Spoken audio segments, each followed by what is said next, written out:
On this episode of Queen Bee can cancel you and the Yearn concert too. Please do not be alarmed, remain calm.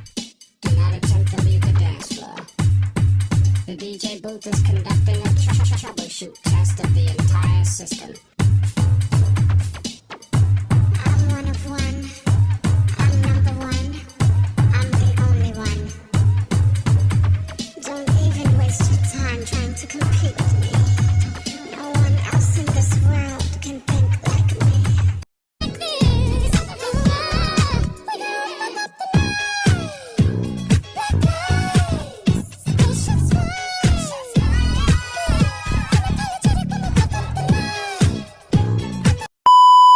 What's up, you guys? Welcome to the episode of I Could Cancel My Show and Make You Cry. Yeah, my girl B has canceled her show in Philadelphia. Now we're going to get into why and what happened. So you guys know she's on the Renaissance tour. She added Blue Ivy as a dancer, as well as part of the show. She has new dancers, new choreographers. You know, she has someone that's off YouTube, honey. Yes, and you know the show is great. I can't wait to go see her myself at Tampa.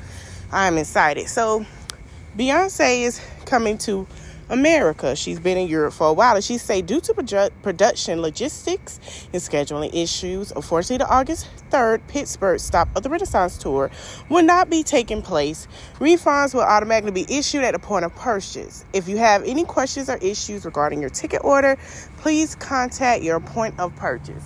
Now, this made people upset because of the fact is that everyone paid money for the Beyonce tour.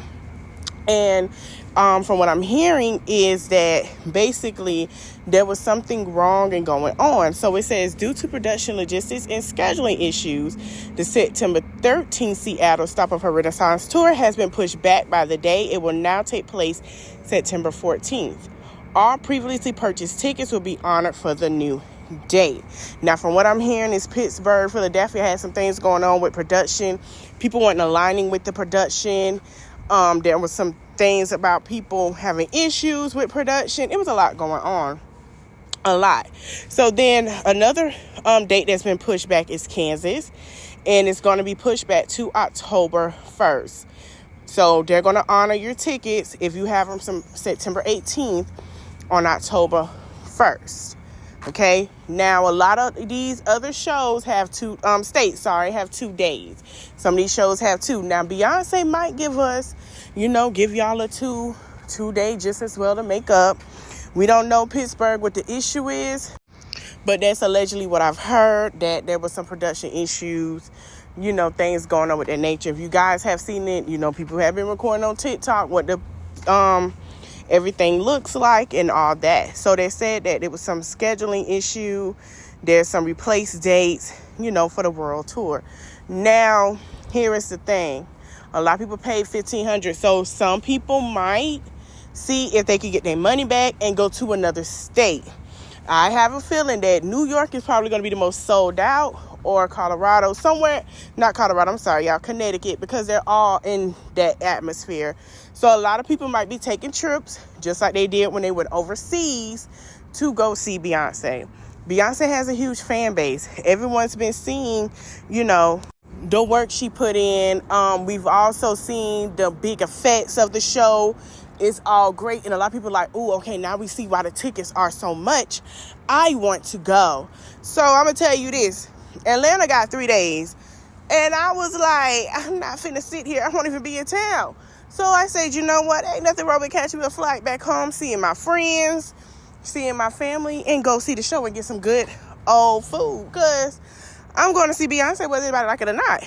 And I'm going to make sure after not seeing her since DC Destiny Childs, honey, I'm going to sit in somebody front row. I sure am. I don't care if I got to use Clorana or Afterpay. I'm going to get cute, get my hair braided, get the girls down there to do my nails and my toes. I'm going to step out. Like, I'm not, no. No. All right, y'all. So here we go with somebody that lying about their face. So apparently, Miss Brandy, honey, for Real Housewives of Beverly Hills, okay, you guys know she had a storyline for a while. She always crossed the boundaries. And then she had a storyline that Leanne Rimes who took her now husband, that was Brandy then husband, right? So she had all this storyline going on. And Brandy went through all these things with people not liking her because she like to cross the boundaries. You know, she like to do things that don't make no sense. And, you know, so Brandy started getting her face done. You know, she started acting crazy for them chicks on them shows to get her face done. So somebody posted the differences of her face. So she commented on Twitter. She put them together. She said, I never had surgery on my face. I am so sick of all the mean comments. I'm 50. I've aged. And now these comments are pissing off my kids because they know the truth. I've never been in bandages. Girl, I do plan on getting a lower fake and neck lift like Ted Mellencamp at some point. Girl, we know you had them titties done after that man left you. We know it. And you always trying to put the kids in something to justify you, Brandy. We know darn well you got your face done. We just see, girl, now I can see, be honest, it could be age and weight gain. No shade, because Brandy ain't been doing nothing. Brandy ain't been doing nothing. After she got kicked off the shows, it looked like Brandy just been enjoying the kids, enjoying that alimony or whatever, and just eating. And whatever else she got going on. Brandy really hadn't been doing nothing. But them titties, you can't lie to me. Them titties are done. And I think you should have made, whoever dressed you should have made sure your bra tape, your boob tape was set free and set right. Because they cricket.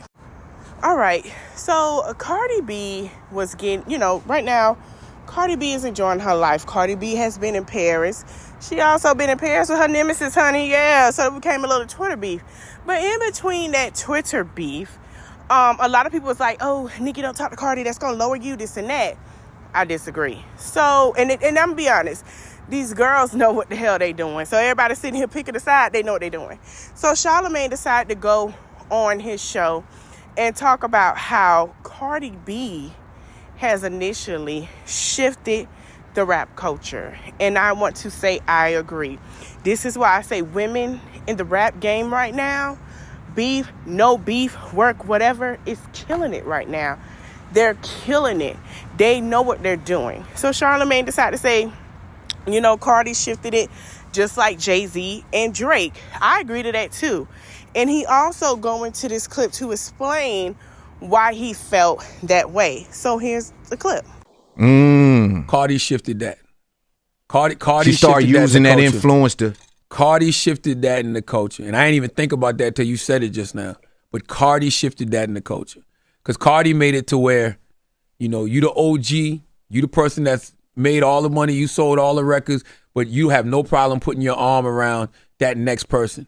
So whether in fear of it, I'm seeing other people like get that for she get on it. Yeah, and I don't even know if it's fear or you know what, that's what I should be doing. Right. Well, yeah. And sometimes you come off as a hater if every time it got to be that one person that look like they saving the world. You know, so it's like, nah, I'm gonna jump on this one. I got this one. That's right. You know, and it's like they building this alliances, you know, or something happening. Cardi did for female rap what Jay-Z and Drake did. You know what I mean? Like Jay-Z, whatever that next thing was out, Jay-Z was jumping on it. Whether it was Juvenile, whether it was Houston, whether it was Rick Ross, whoever it was, Jay was jumping on that. Whether it was DMX, like whatever it was, Jay was on it. You know what I mean? Jay was jumping 50 Cent, you know what I mean? Whatever it was, Jay was jumping on it. And then Drake did the same thing. Drake did it with lesser known artists. Yes. So Drake would actually Block Boy JB, stuff like that. What Drake did was make the record big.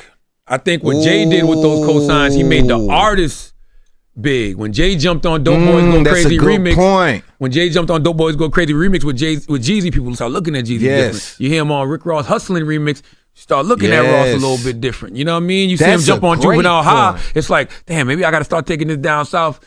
Just music. Damn, that's a great point. More serious, but I feel like he made those artists big. I feel like Drake made the song that's a big. fucking great point. I think Cardi's doing both. I think Cardi's helping to make the artist big, and she's helping to make the music big. Because Cardi just don't do the verse. She do the video. She turn up in the video. She go live with him. Talk about how, yo, this that motherfucker tweet about him. Like, that's what you're supposed to do. Man, I Rick love Ross to see said that. some shit one time, man. I stick by this. Represent your people's shit like it's your own. Yeah. Okay, so here's my opinion. First off, I would like to say I love all the female MCs right now. Before them, that came in and changed the game. I agree with him with the Carter situation because There was only, when Nicki Minaj started, and I give her props, Nicki Minaj had to get on these level with these men because she had to not just work with females, but she mostly worked with males because that was what was dominating at that time of her era. When she came out, that was who was dominating. And when she came, she ate them up. So when Cardi came and pushed through, Cardi changed the scene that even though you're stripping, you can rap, go for it, you can be a rapper. We saw Jocelyn, and she tried and it didn't work. Jessica Dime came in, and she's starting to do it too. You know, you got certain women, and they're being honest about where they're coming from with a Cinderella. And even Nicki Minaj has her Cinderella story. So it shifted to saying, okay, when new girls come, we can work together. And that made other rappers say, I don't have no choice but to post these girls and work with them that's coming up because I've now got there and now I got to help the way, which is true. Now, when Jay-Z did it, I ain't finna lie. Man, Jay-Z put folks on the map and got them recognized and looked at because Jay-Z had it to where even though he was doing his thing, he had them go ahead and meet up and they do it together like popping. The same with Drake. But Drake worked with people that's just starting and he feel like it's a potential. So I give Jay-Z, Jeezy, Drake, T.I., 2 Chainz. It's a lot more I can name. I can't right now. Snoop, Ice Cube, they flowers because, man, they dominated. But these new guys ain't really understand, even Lil Baby. But they're not understanding that part yet. Cardi did shift it. I don't care what y'all got to say. I don't care how y'all feel about it. But she got Ice Spice coming for a spot, though, because she shifted it. Because if Cardi gets shifted, Ice Spice gets shifted with her raps as well. Repeat itself. Move it along, bring it across. Well, guys, I hope you enjoyed this video. Like, comment, share, and subscribe. Tell me your thoughts in the comments. And thank you guys for subscribing and just watching and showing the love. Thank you so much. Thank you for watching.